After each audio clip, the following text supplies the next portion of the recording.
Hello everyone. So today let me show you something very simple that you can do with the Inkscape.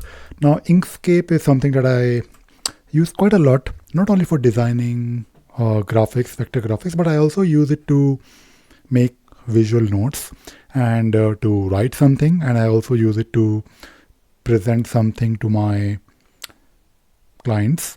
For example, if I'm trying to show them something in a visual format, or maybe if I have to do some handwriting, make some notes, because it is always good to have some kind of like a whiteboard. So you can always use Inkscape for teaching, right? Now, today I want to show you that if you're using Inkscape, let us say you are trying to show something to someone where there is a text on your diagram or whatever you're trying to make here, present here. At the same time, you may have some objects. For example, you may want to move things here. Maybe you want to create one more box with a different color. Now this is great because to switch between an object and to go back to, let us say, creating a text, you can actually click on this option on the left hand side. Let us say if I want to create a new text here, so I can then type here, okay, this is a label, right? So I can do things, which is fine, and I can use the options on the left hand side here or wherever you have this panel. Now usually when I'm working with my clients, or if I'm showing this to someone online in a meeting, I have this in a full screen mode, and usually I do this using Control F11, right? And this is something that I showed you in one of my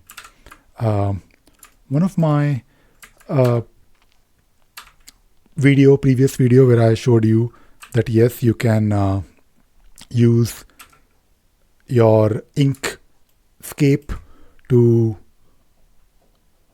maybe teach someone. Now the thing is that when you're in full screen mode using Control F11, if you press, let us say you have to type something. So maybe you're working on this this particular red object, and you want to write something. Okay, this is a circle, right?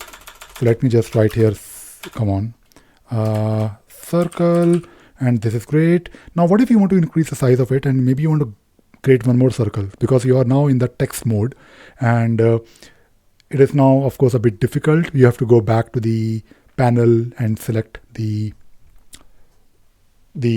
selection. Basically, you can press S or T or C, or maybe you want to create an arrow. So what you can do is you can actually press to come out from this mode, press Escape, and then press the relevant key. Usually it is S for selecting something, and maybe you want to select it along with copying it. So select both of them, press Control D, then move it here, and you can press now C. You can then create this nice arrow, right, which is great.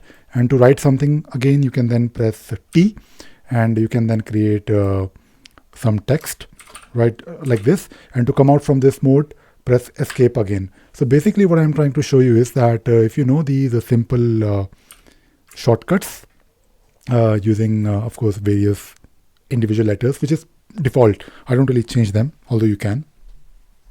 But this is great, right? Because you're now able to create vector graphics, but using notes, and you can save it as an SVG file, and it is wonderful.